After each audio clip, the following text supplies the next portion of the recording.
اهلا بكم. خليوني غير نحطكم بعدا في الصوره باش تعرفوا الزمن والوقت اللي كنهضروا عليها. حنا كنهضروا على زمان السلطان محمد بن عبد الله اللي حكم ما بين 1757 و 1790، حكم 33 سنه. هذا السلطان محمد بن عبد الله هو اللي اعترف بالولايات المتحده، هو اللي دار معها علاقات، دار اصلاحات كبيره، فتح المغرب على العالم، دار علاقات دبلوماسيه جديده، هو باني ومؤسس مدينه الصويره، هو مثلا اللي حرر مازاغون ولا مدينه جديده، ودار اصلاحات كبيره في المغرب. علاش دار اصلاحات كبيره في المغرب؟ لان المغرب يلا خرج من 30 سنه ديال الفوضى اللي حدثت في المغرب مباشره بعد ما مات السلطان المولى اسماعيل. دخل في المغرب فوضى كبيره لاسباب ثلاثه نقولها بالزربه. السبب الاول ان المولى اسماعيل ما عمره ما حدد شكون غيكون ولي العهد ما بين الابناء ديالو السبعه، ان العبيد اللي كانوا قوه ديال 100,000 واحد، اكثر من 100,000 واحد، كانوا جيش العبيد، كانوا هما اللي كيتحكموا في زمام الامور. والسبب الثالث ان ابناء السلطان مولاي اسماعيل كانوا كيتضاربوا بعضياتهم على العرش. هذا السلطان هذا خدا حكم ديال المغرب مباشره مور ما مات بوه. باش هكا يثبت السلطه ديالو دار اصلاحات في المغرب، دار اصلاحات اداريه، بدل القوات، بدل البشوات، وما بين القوات اللي بدلهم والبشوات دار جوج ديال القياد على المنطقه ديال الغرب ديال المغرب. حط البطل ديال اليوم هاد مسخوط الوالدين ديال الحبيب المالكي والهاشمي السفياني، هاد الجوج هادو حطهم قياد على منطقه الغرب كلها وارض سفيان. الحبيب المالكي كان في الحقيقه بطل في القتال، اللي طرا انه في واحد الغزوه سميتها غزوه العرائش ولا معركه العرائش، السلطان محمد بن عبد الله حرر مدينه العرائش من الاوروبيين والفرنسيس، في ذاك الوقت كيسميهم الفرنسيس، حرها. وهاد المعركه هاد الحبيب الملكي ابلى فيها البلاء الحسن، لدرجه انه منين جا السلطان محمد بن عبد الله كيطالع الجيش اشنو طرا فيه، القتلى ديال الجيش، القتلى ديال الاوروبيين، يشوف اشنو جرى في مدينه العرائش. قال له الحبيب المالكي، قال للسلطان محمد بن عبد الله، قال له يا مولاي الا تمشيتي وسط الموتى من الاوروبيين، اي واحد من الاوروبيين من الجيوش ديال الفرنسيس والنصارى الا لقيتيه مضروب هنا، عرف هذيك راه انا اللي ضربته، انا اللي تيريت فيه بالقرطاسه وجبتها ليه بالعينين.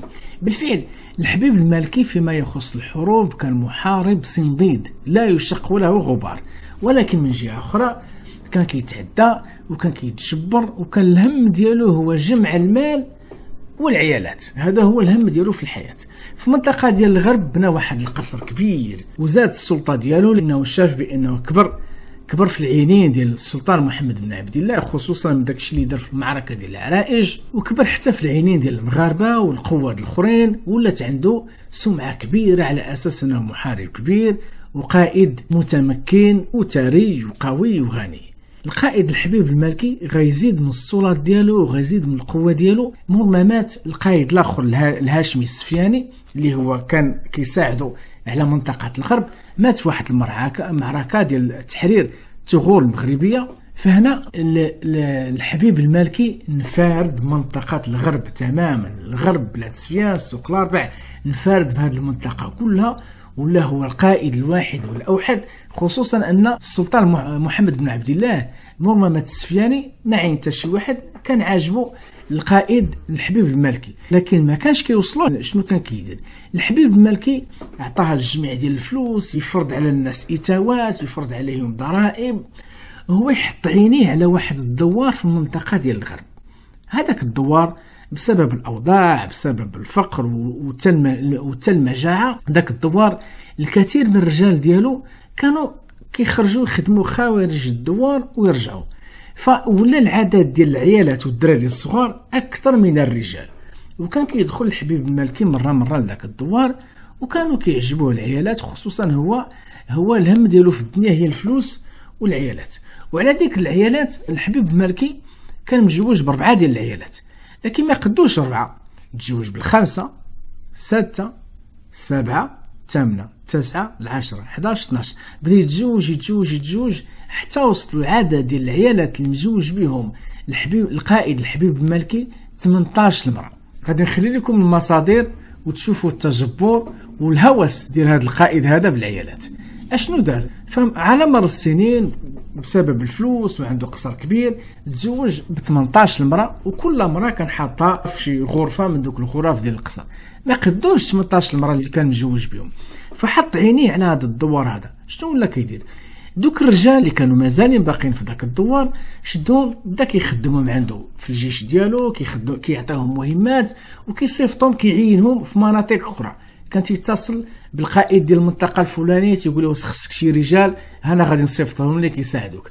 بدا كيخوي المنطقه، بدا تيخوي ذاك الدوار، ومن بعد طوقوا في المخازنيه وخدا واحد القرار عجيب غريب، قرار ما كيديروا الا طاغيه. خدا القرار ان هذاك الدوار بدوك العيالات اللي فيه غادي يولي ديالو هو، ولدرجه انه ولا هو الذكر الوحيد، الرجل الوحيد البالغ اللي كيدخل ذاك الدوار. وشنو كيدير؟ كان تيستمتع بالعيالات بالقوه، وكما قال عليه صاحب الاستقصاء لاخبار المغرب الاقصى تيقول عليه انه كان ما كيعطيهم الصداق، انه بمعنى انه كان تياخذ منهم داكشي اللي بغا بالقوه بلا ما يتزوج بهم، دايرهم عبيد عنده للرغبات البهائميه ديالو. هاد السيطره ديالو ديال هاد الدوار بداها سنه 1767، هو كيدير في هاد الدوار هذا ما بغى، وكانوا الناس مسميينه دوار النساء ولا قرية النساء. الحبيب المالكي يطوقوا، واي واحد من العائله ديال دوك العيالات اللي كيحاول يرجع ولا اللي كيحاول يدخل لذاك الدوار الى قاوم بدوك المخازنيه اللي دايرين بالدوار، كان الحبيب المالكي عاطي الاوامر ديالو على انه يقتل. فكان كيقتل اي رجل باغي يرجع عند العائله ديالو يشوف مرته ولا الوليدات ديالو، لان الحبيب المالكي سكر بالسلطه لدرجه انه عجبته انه ولا هو الرجل الوحيد اللي كيدخل ذاك الدوار وسط العيالات والاطفال الصغار، فكيشعر براسو انه عملاق وسط الاقزام. هذه القضيه للاسف الشديد استمر عليها من 1767 حتى 1781. اشنو غيطرا في 1781؟ كيقول صاحب الكتاب ديال التاريخ الضعيف ديال الضعيف الرباطي ان جات وشايه للسلطان محمد بن عبد الله. قال هكا وشايه بمعنى شي واحد وصل دوك الجرائم الخبيثه اللي كان تيدير الحبيب المالكي، وصل ليه الطغيان ديالو، وصل ليه التجبر ديالو على الناس، السرقات، قتل الرجال، وصل ليه انه مجوج ب 18 المراه. وهذه كانت خطيره لانه كانت تحدى الشرع ديال الله تعالى اللي كيعطيك الحق في 4 ديال النساء. والامر اللي اغاض وحزن ليه بزاف السلطان محمد بن عبد الله منين عرف شنو داير في ذاك الدوار ديال العيالات، وانه سيطر عليه وكيدخل وكيتكرفس على العيالات كما بغى. هنا محمد بن عبد الله اعطى بزاف ديال الاوامر، قال لهم هذاك القصر اللي بانيه غيتهدم وتتهزوا الانقاض ديالو، داك الخشب واي حاجه صالحه غادي تنقلوه لمدينه العرائش. الامر الثاني قال لهم غادي تجردوه من جميع الممتلكات والاموال ديالو وغتفرقوها على الفقراء. والامر الثالث قال لهم غادي تجيبوه المكناسه. المكناسه كانت هي دوك القبائل اللي دايره بمدينه فاس، مدينه مكناس، دوك المنطقه كلها كانت كتسمى مكناسه. وقال لهم غادي تحطوه في الحبس، لكن ماشي اي حبس. قال لهم هذا غادي تلوحوه في مطموره. وبالفعل لانه كان تيتصرف مع عباد الله بحال الحيوان، فكان كيستاهل انه يعاقب على اساس انه اقل من الحيوان. منين تحط الحبيب المالكي في المطموره كان تيجيوه الماكله، لكن شاف راسو واحد المشكل كبير، كان تيطلب منهم يخرج ويقضي الاغراض ديالو الخلاء ولا انه كان تيشرب وكياكل وكيحتاج يقضي الاغراض ديالو. كانت الاوامر يتمنع انه يتحط تما، ما يخرج حتى من اجل يبول ولا يدير حاجه اخرى.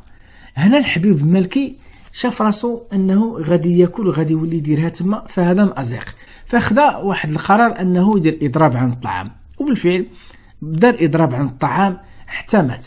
كيقول عليه مؤلف كتاب الاستقصاء مات ميتة جاهلية، وتيقول عليه مؤلف كتاب تاريخ الضعيف انه كان يزبل في مكانه كالثور. وهكذا كانت النهاية ديال قائد متسلط، قائد متجبر، ما كفاش الفلوس، ما كفاش 4 ديال العيالات، ما كفاش يتزوج ب 18 المرأة، بل مشاو خدا دوار قرية ديال النساء كلها طوقة ودارها ليه كيدخل لها وقتاش ما بغى وكيتمتع بها كيف ما بغى. لكن الظلم دائما عنده نهاية، الظلم الحبل ديالو قصير. فرغم انه تجبر وصل لواحد المستوى عمر ما وصل له شي واحد، دار جريمه عمر ما دارها شي قائد قبل منه، لكن النهايه ديالو كانت نهايه فظيعه، فهي كانت نهايه من جنس العمل. هذا القائد هذا وأمثاله كانوا بالفعل سلاطين لكن بلا عروش. كنشكركم على المتابعة، كان معكم عبد اللطيف، إلى الحلقة القادمة حلقات